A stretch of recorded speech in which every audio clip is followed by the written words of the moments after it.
back or somebody. Yeah, that's the okay. So we are live now on Facebook. Hi everyone. Hi. I think it will be no one right now, but when we repost, hopefully somebody will be watching.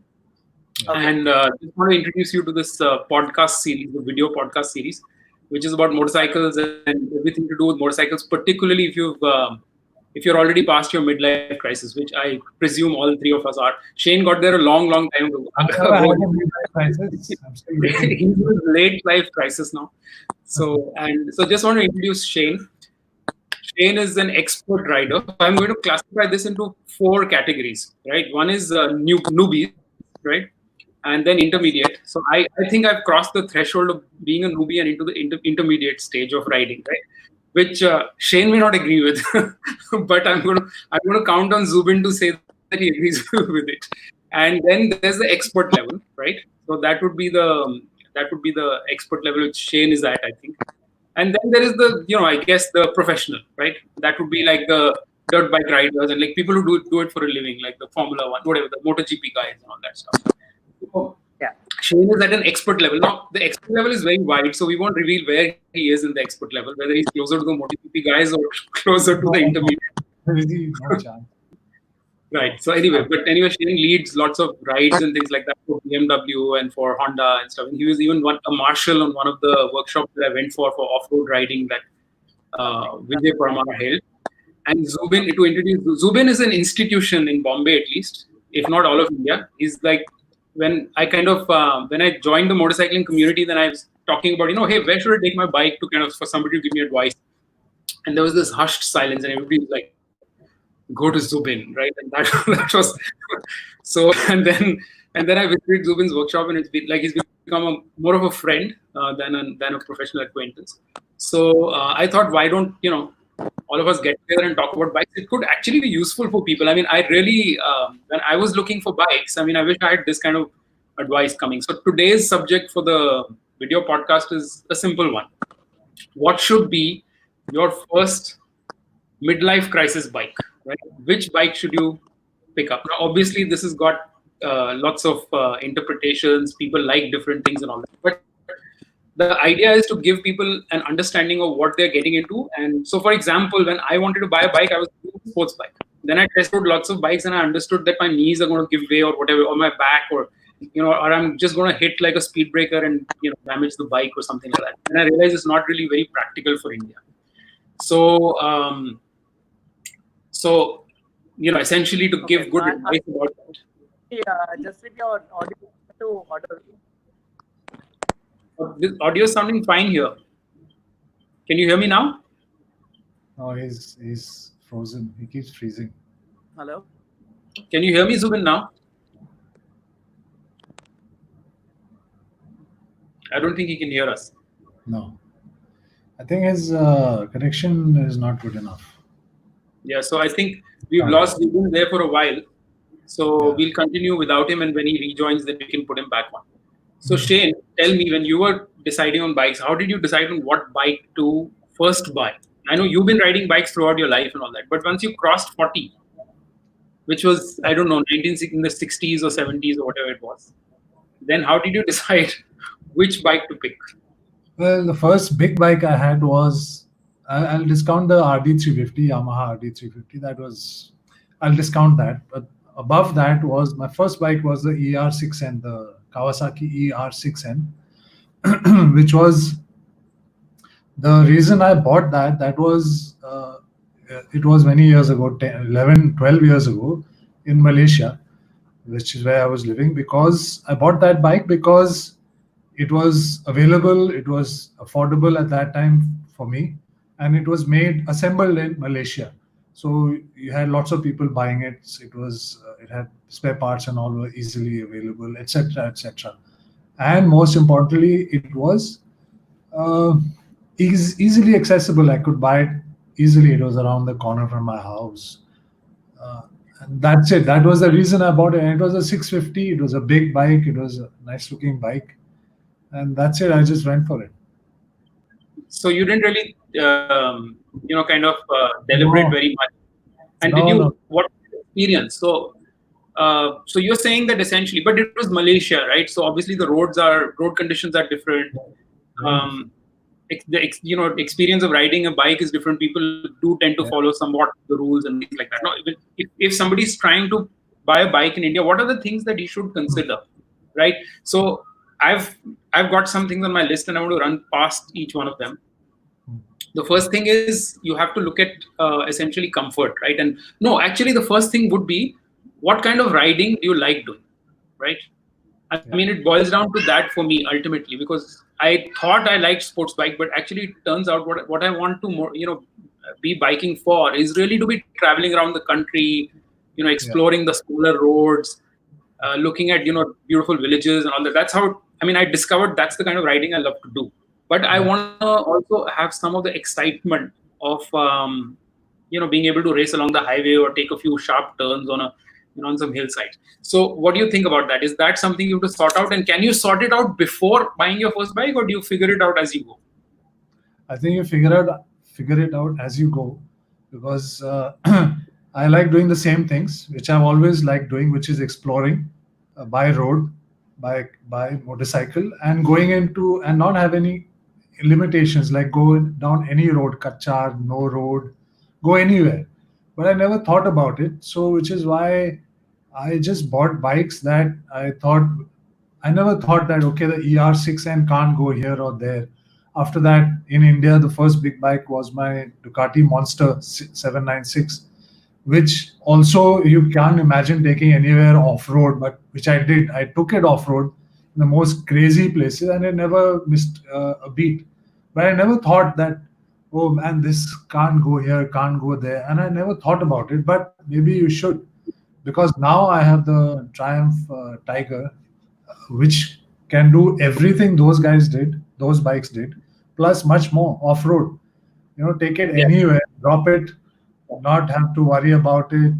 My Monster I used to clean after every ride. I would come back and I would clean every nook and cranny of it to make it look like new, because that's the kind of Ducati is like that.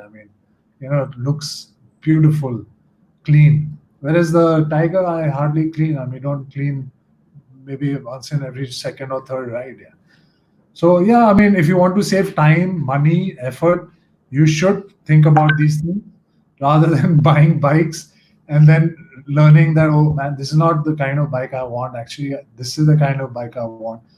Also, you have to remember that when I bought these two bikes, the internet was there, but there was not so much information on it, and it was not easy to get all this information. And when I bought my Ducati 10 years ago, there was hardly anybody with a big bike in India. So there was nobody to ask, what do you do what is the experience of owning a big bike in India? That's true. Now there's lots of information. But the thing is, despite information, that's the problem, is that there's lots of information, but you can't figure out what's relevant to you. Nobody tells you about some of the pitfalls. Like there's beautiful bikes that I go and see at all these showrooms, but they've got like ground clearance of like 135 mm, and the first speed breaker you hit or the big pothole that you hit, you're going to hear that you paid like some 14 lakh or 12 lakh or whatever it is for a bike, and suddenly you're going to hear scraping sounds. It's very scary. Like I love the Street Triple RS, by the way. I would have bought that bike and I would have lived with the discomfort also a little bit. It's not the most comfortable bike for long journeys.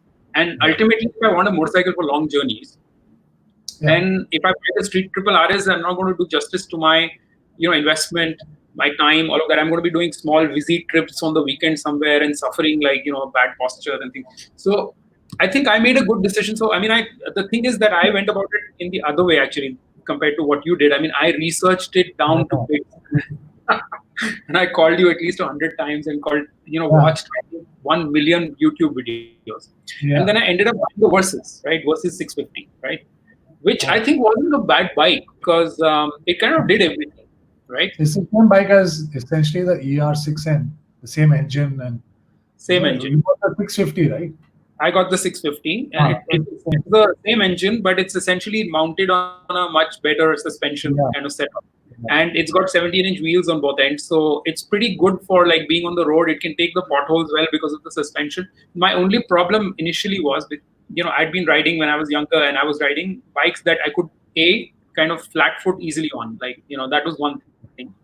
And the second thing was that they were not as heavy, and especially as top heavy as the Versys. I mean, the Versys is an excellent bike. You learn as you become slightly better at riding. But initially, I toppled it a few times because like I just doing a corner, and suddenly a car would come in front of me or whatever it was. Like in India, it happens, and then suddenly I have to stop, and then it would just topple because I couldn't kind of get my balance right or whatever.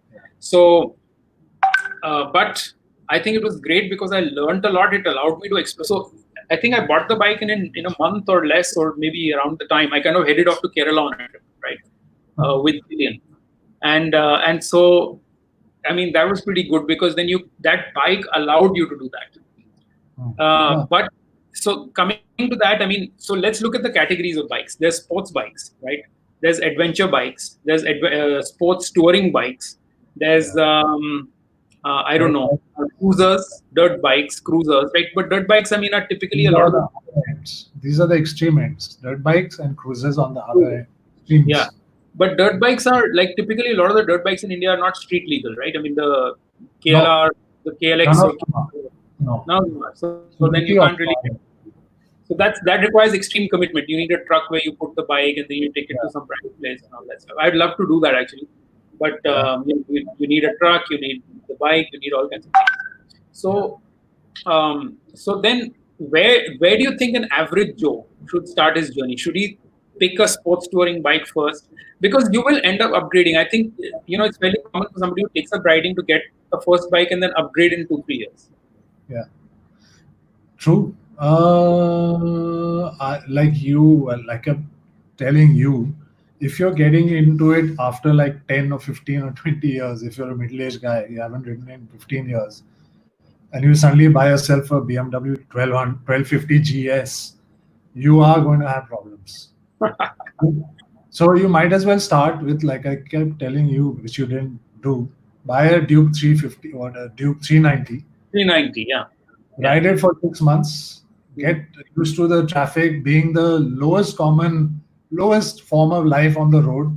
Being apart from cyclists. Cyclists and pedestrians are the lowest thing, but correct. But you're not used to being the lowest form of life on the road because you've been driving a car. Most people.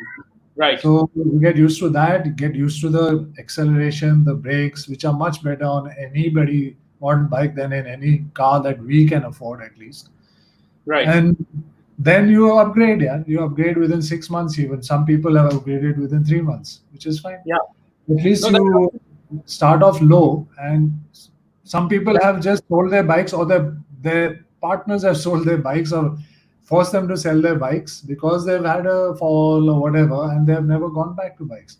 Imagine if you're paying 25 lakhs on a BMW or something, and then you had to sell it for like, I don't know, 15 lakhs, 18 lakhs within 3 months. And that doesn't make any sense, Or it makes no sense.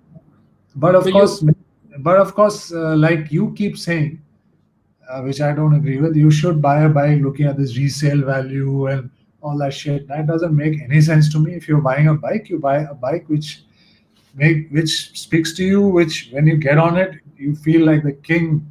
You feel like a king, and it makes you feel good. Not that it'll sell well or that it's like everybody in the world has bought one, so it must be good. And you can do the same things on most bikes that you can do on any. I think you're misrepresenting me. What I mean is that you want to buy a bike. Ownership experience is good. Because one of the things with bikes is you hear all these horror stories. You hear all these horror stories, which may not be true, by the way. I'm just saying that when you come into the marketplace for a motorcycle, especially a super bike, as they call it, the super bike category, you hear all these horror tales of these bikes that they haven't been able to figure out what's wrong with them, and they're just lying with the owners for like a month, and nobody's being able to do anything with them. So you want to avoid those kind of situations, and you go for the guys that have. So I think, like, I had a friend who told me he bought what's the Honda superbike called? The Blade.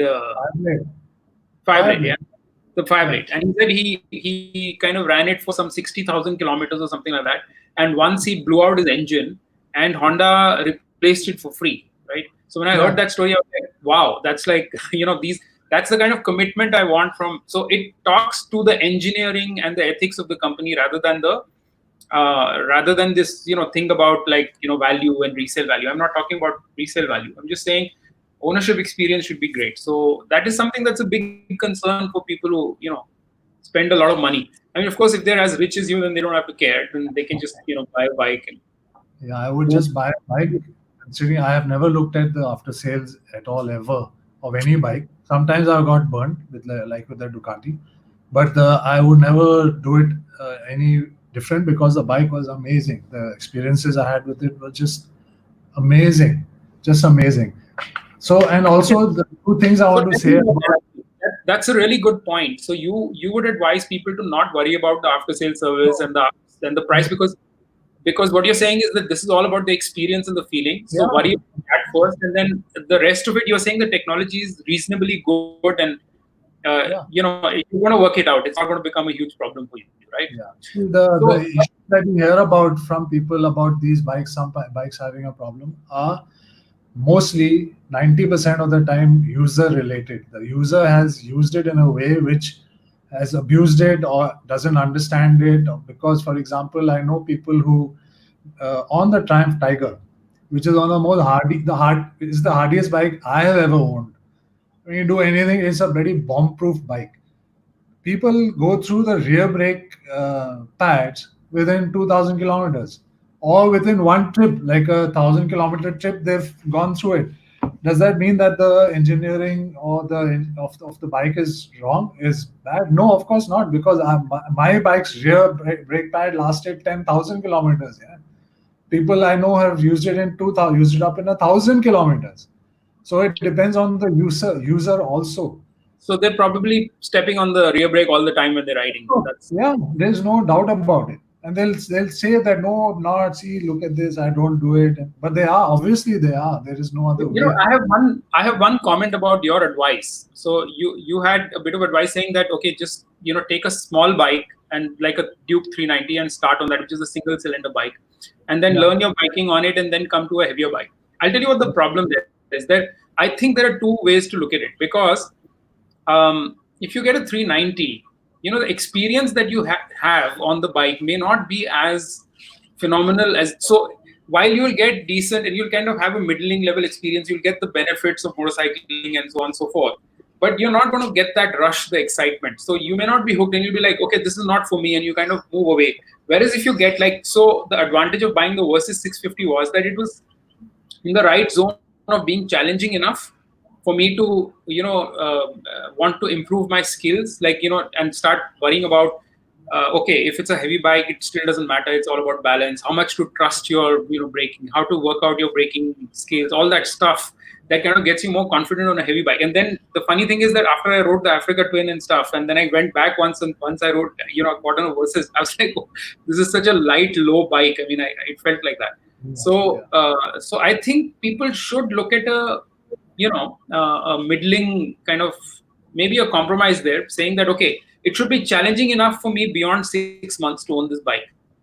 And but we are talking about, who's this buyer? Is the buyer like a 45-year-old guy who hasn't ridden in 20 years, or is it a 35-year-old who has not ridden in 5 years? They're very different things. The 35-year-old, I would say, yeah, you go for the 650 or whatever. But a guy who has not ridden in 20 or 25 years is 45 years old, I would still suggest go for the 390, because you are looking for the experience of riding a bike, not that how fast it goes, because you will, riding a 390 Duke after 20 years, your last bike was a RX 100, man.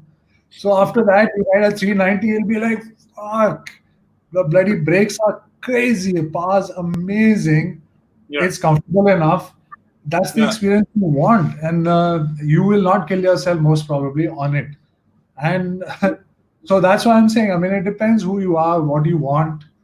If you if there are a lot of people who just want to ride it on a Sunday, go for a Sunday bloody chai and say, okay, man, I got the biggest bike or whatever, then you buy the biggest bike, be happy doing that Sunday ride. But then you're not riding across country, and which is where your risk of having an accident comes in, more in the middle of nowhere. If you're riding somewhere, you have an accident.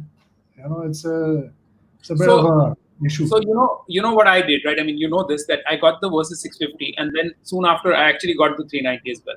And I did that not to the Duke 390, and I didn't do that because I wanted to ride a lighter bike or anything, but because I wanted a sportier kind of experience. I mean, it sounds funny now to say that for the Versys because the Versys is pretty sporty, but I thought I had classified it in my head as an adventure bike, which is kind of big, high, heavy, and all that, and good for like long distances when I'm going to Pune or whatever. But if I wanted to do weekend, just like ride down the highway or something, and kind of, Yeah, it was great. It was great at cornering. I loved it. So I loved riding it. But can I tell you, the problem with it is for Indian roads, the suspension was so stiff, right? And then my frame, it was kind of small, so it felt a little overwhelming. The engine was a single cylinder. It wasn't the most sophisticated. So I quickly grew tired of it and I sold it very quickly, right? I had only done 3,000 kilometers on it when I sold it. Yeah. And I continued with the Versys and then I upgraded to the Africa Twin. So for me, the journey's been, so this, like I'm talking to a consumer like myself. Like maybe we've ridden when you're younger, your sense of balance and isn't that pretty good. I cycle all the time, so I'm used to the dangers of traffic conditions in India and all that stuff. I mean, not used to the speed, not used to the technology. In fact, my biggest problem initially was trusting the technology of, the ABS and how good the brakes are. I would never do that. So I was never riding the bike. I was riding it to like 40% of its capacity because I'd be like, I can't be going this fast because, I won't be able to stop. But actually the bikes can stop really quickly compared to what we had earlier. Yes. So you gradually grow into it. So for that purpose, okay, let's think about that guy who's like 40. Okay, he's 40 plus, and he's now wanting to go back to riding. He has, the money now, the time now. And when we were younger, we didn't have all that money, right, to buy all these bikes. And so, what would you recommend? Which variety of bike would you recommend? A sports tourer? I know it's about their preference, but what do you think is the most suitable bike for India that's fun on weekend rides, short rides? That's comfortable to take on, like if you want to do a ride from here, Bombay to Bangalore or Delhi to Ladakh or whatever it is, and can kind of is relatively hassle free. Which bike category would you say adventure bikes? Is that why they're getting so popular these days? Yes, because of they can go anywhere. Even the medium adventure bikes like the Versys and the XRX, Triumph XRX instead of the XCX, which is the road focused. It can still do a lot of stuff. Yeah, it can go off road like you wouldn't believe. So can the Versys actually. So can the Suzuki XT 650 XT. What's it called? Yeah. That's a great bike actually. Yeah, it's a great bike. You can take it anywhere. It has tubeless tires. It's slightly heavy, but so what? Twin cylinder, fairly decent engine. Tubeless tires. Tubeless is very important in our part of the world. So that would be if you want one bike that does it all, you just buy one of these kind of bikes. Yeah. So again, from what you're saying, you don't seem to have a very strong preference in terms of which brand and what particular bike, right? No. But if you have to drill down, so let's see, at a starting level, I wouldn't go for the 1250 GS. It's too much money as a commitment. It's too heavy. Yeah. So let's say you look at the XT, the 650, right? You look at the Versys 650. Yeah. You look at the Tiger XRX, right? Yeah. And you look at the what else are there any other bikes in this category? Like Ducati Scramblers. Well, not the Scrambler, but the dual purpose bike, the cross country desert sled. It's slightly tall and it's intimidating because of that. But yeah, that also. Then what else? Honda, the 650, the CBR, but it's a road-focused bike, more of a road-focused bike. But now they don't have the C650, the CBR 650. They have the CBR 650R, which has a slightly lower handlebar. So it's the only one with 4 cylinders. If you want to have that kind of a experience, then that's a 4-cylinder experience. They're wailing. But then that's not. But that's in the category of that's not really it can't really do a lot of rough roads, right? Not at all. But you can do your highways easily, and some people just like that 4-cylinder they want that sound. They equate that sound with a big bike. So they don't like a Triumph. What is it? Some like nothing. Yeah, Well, but I love the 4-cylinder because it's so silky smooth. It's like that yeah. I love the feel of it. You know what? I've So never ridden a four-cylinder bike ever. Uh, yeah, never. you must have ridden it at some point. I mean, you wouldn't have owned it. I think I rode one, a CBR 900 Hornet. I think that if that's a four-cylinder, I think that is a Hornet, the 900cc Hornet, Honda. If that's a four-cylinder, then yes, I've ridden it, but otherwise, I don't think so. So and there was, I mean, I still have a theory that you basically need at least 2 bikes, right? Uh, No, now you may disagree. disagree with that theory, but the idea is this, that in India particularly, I'm talking about India, you have 2 different kinds of riding. One is going to be when you are going to be traveling long distances, you're going to be coming across village roads, you're going to be coming across pothole roads, you're going to be coming across no roads, right? Yeah. And then you cross all of those, you have to carry luggage, you have to be relatively comfortable, you have to ride, long distances. Uh, On the other hand, you're also going to come across beautiful highways, like beautiful stretches, across some section of the Ghats, or like going from here to Nasik from Bombay, for example. Delhi, obviously, I think even has much better highways and roads.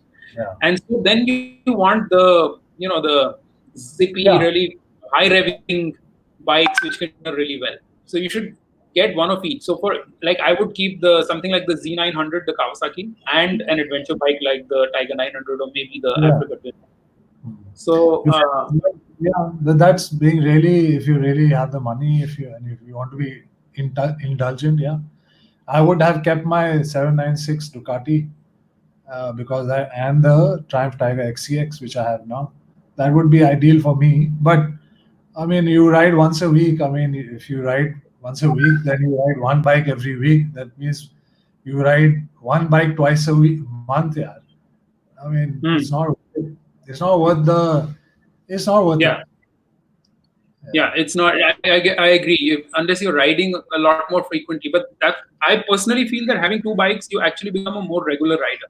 Because otherwise, if I'm like on the weekend, if I don't have much time, then I'm like thinking about it. I'm like, okay, am I going to take the Africa Twin, which is like this big heavy bike with a 21-inch front wheel through the lanes of Bandra, and then just come back? I mean, it's it doesn't appeal to me, and then I have to wait for that vacation time, or like plan the weekend and then go somewhere. So it kind of actually stops me from riding on the other days where I have a couple of hours free in the morning, right? So if I had but again, I mean, it depends on the road conditions around you, because Bombay is particularly bad as as far as roads go. They're pothole, they're really like not well made, and every flyover you go over will have you jumping off your seat if you're going at like even 60 plus or something. So it's challenging riding conditions. But so you're saying adventure bikes. I think I agree there that ultimately, but there is a case to be made for the sports touring bikes. Would you agree? Like the Ninja 1000? No, not really. Not Why in would you? India. Not in India, because you are just limited to the roads. Yeah, because like on my Ducati, I keep coming back to it. I would look for roads where I would not have such a bad time on my shoulders, my arms, because of the posture. And if there were potholes and all, it's not enjoyable at all on these kind of bikes. So you're limited in just going on the roads that are okay, and so you're not really exploring. If you're using it just for the weekend ride around here, around your house, then that's fine. If you do want to do a little more than that, little more than 2 hours a day, then and not be limited which roads to take, then these bikes make no sense to me at all. You're not in India. Yeah, I think we have to look at it from the India. So the people like the Harley guys, if you're a Harley guy and you want to come into this segment, those guys don't want really bad roads, or they don't care. They don't want to go off road. For those guys coming into a sport tour like the 1000 SX or whatever it is, the Kawasaki, that's a great bike. Comfortable, it's lovely, crazy power, sounds amazing. But the Harley. So let's make one thing very clear to people who are watching this video podcast or whatever it is, that Harley riders are not bikers. We don't count them as part of this community. So that is very, very clear. Let's Let's be absolutely clear about that. You ride Harleys. That's it. You're not bikers, Yeah. right? So we have, as long as that is clarified. So when they become bikers, then they should come into. But typically, again, they want cruisers where they want to put up their feet and stuff like that, and then lie back and recline and ride. These bikes are very comfortable. Like a lot of guys from Harley who jump from Harley come into BMW because of the bloody name and all that shit. Okay, so let's discuss that bike. I mean, it's a legendary bike. It started that whole. In fact, it's so funny that I used to actually work at Discovery Channel when that show came, and we kind of also licensed it in India and played it. It was called Long Way Round, right? Yeah. Ewan McGregor, right? And so, this is a bike that is legendary, right? What do you think about? What do you think about kind of getting that as your first bike and then just living with it for the next 5 years? Well, if you're a good rider, if you are naturally good, and if you're good, very good rider, then yeah, you'll manage easily. But if you're not, if you're just most people are middling to bad riders, yeah. Especially in India, because you don't get any formal training, you're not taught anything. You just get on a bike one day and start riding. So you're not taught like in America or in England. You're not taught how to ride a bike. So for those guys, it's a bad idea. But if you're a really good rider, and when you were riding your RX 100 in those days, and you went all over, you went to Ladakh in the 90s, and you're good, yeah, that means you're a good rider. Yeah? You will have no problems. But if you had a Hero Honda Betty CD 100 in 1995 and you rode from here to office and back, then you will have an issue. And you are not a good rider. You can be a good rider and have a CD 100, but it's unlikely because you bought that bike basically just to get 100 kilometers to the liter and just to take you to office and back. That's it. Right. Which means that you're not really an enthusiast at all. It was a commuting bike. So that way, those kind of people will be fine who are already good. But the most real issues, yeah, because it's a really big bike, big heavy bike. Right. Really big, yeah. So you're obviously it's not suggested as a first bike. So I know people who bought it as a first bike. So we're actually narrowing down. So we're actually kind of making two suggestions here for people who want to enter riding when in their second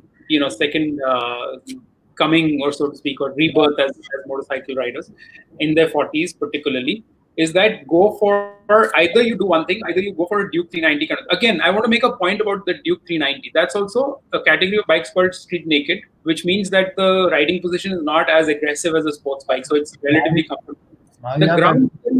The ground clearance for India is pretty good, right? So those two criteria, I think one has to look at, because I think I haven't bought something like the CB 1000R or beautiful bikes which are great to ride, very comfortable seating position, everything, because of the ground clearance. It's like so terrible, and then I don't know what the experience is going to be like on the Indian roads, especially over potholes and stuff like that. And of course, luggage and all becomes an issue, but I would have lived with that. So with the Duke 390, you get like a little bit of that advantage that you have, just like your CD 100, like the typical Hero Honda. Your ground clearance of the engine and all that is quite good. And your seating position is relatively comfortable. So I think 390 Adventure, it's even better. So the 390 Adventure, actually, yeah, so essentially that would be the perfect bike to actually start riding, right? And you get like a relatively exciting experience. It's got all the technology, it's got all the cornering ABS, all that kind of stuff. So you would recommend what about things like the Himalayan? What about things like the Himalayan for people who don't have a lot of my friends laugh at it, but I like that bike a lot. It's really comfortable and goes anywhere, and it's anybody can ride it. It's really nice, as long as you don't worry about the brand, and it's very reliable also, by the way, now at least. I like it a lot. Very comfortable. It can go off-road very far. It'll keep up with anybody like Triumph Tiger anywhere. Maybe even go further because it's more manageable. You're not so worried about dropping it and picking it up. I'll be able to pick up a Himalayan, whereas a Tiger, I'll pick it up once. After that, it's like it's a pain. So I like that bike a lot, but a lot of my friends make a lot of fun of it. But I like it. But Himalayan. so what are the negative aspects of owning that bike? I mean, if it's cheap and it's kind of able to handle the It's a experience. bit- yeah, it's a bit. It's like a implement. It's like if you want something like if you want to, it's an implement. Basically, you want to go touring, you buy that, just put your luggage on and go. It doesn't speak to your heart really. It's not like, but it will Right. get you there. Without any hassles. Nobody will look at it twice. You'll go through villages. Nobody will give you a second glance, kind of thing, which is a good thing when you're touring alone, especially. Right. So that's fine. It's good for that. Right. And also it's easy to repair anywhere on the, Yeah. because Anyway. Yeah. Yes. so Enfield is like, but again, I mean, we are talking about bikes that excite your soul kind of thing. Yeah. And then, so the 390 Adventure is pretty decent at being able to go anywhere that it wants, right? Yes. And And the it's a middle good- one I would buy would be the Suzuki XT. Right. I forget what it's called. Yeah. It's called the V-Storm V-Strom 650 XT. XT. Yeah. Yeah. And we only get the XT version here in India, which is the off-roading focused kind of with the tube, with the, Yeah. sorry, the tubeless, but with spoke wheels. Yeah. So that's actually a pretty good option. So that's where you start, and then you graduate hopefully to the Tigers and the Yeah. GSs and all that kind of stuff. Yeah. Okay, excellent. I think people will get a lot of value from that. So this is a good start to our series of podcasts, and we'll continue educating all the people that are coming into this through your wonderful expertise. We lost Zubin today. Unfortunately, he wasn't able to give his lots of very important inputs with reference to the engineering and maintenance and things of that bikes, because we get a lot of tips from him, and that's obviously. He would have he must be seeing a lot of different kinds of bike coming in. He would have a lot of insights which we have no clue about.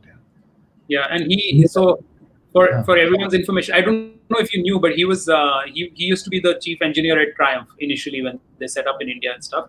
So he obviously used to maintain the Triumph bikes in Bombay, or maybe not all India. Maybe he was the Western Zone or something in Bombay. Yeah. It could be. I heard his name. Yeah, so he's obviously maintained all these bikes, and he knows how to what can go wrong with the bikes and things like that. And so and of course now he has his own workshop where he designs and puts things together. So he's got a lot of experience. Hopefully we'll get him back when his bandwidth is better. Yeah, that'll be nice. So, all right, and so we'll keep discussing other subjects. And I think for next time I've got an interesting subject which is coming down to actual models. So, and that's because it's a personal interest. We will have a kind of a face off between the Tiger 900 and the Africa Twin 1100. Virtual face off, because nobody's actually ridden them back. Yeah, virtual on based on specifications. So people have ridden them. I mean, we have all these reports but we haven't ridden them ourselves because it's only going to come next month. It was supposed to come in April, but the Tiger 900, the Africa Twin is already here. The Africa Twin is already here, but Tiger 900 was supposed to come only in April, but now thanks to the COVID situation, it's delayed. But we'll see. Yeah. We can always talk about it. That's what we're doing about bikes anyway. Yeah. Bye. Okay. All right. See you. Bye. You end it.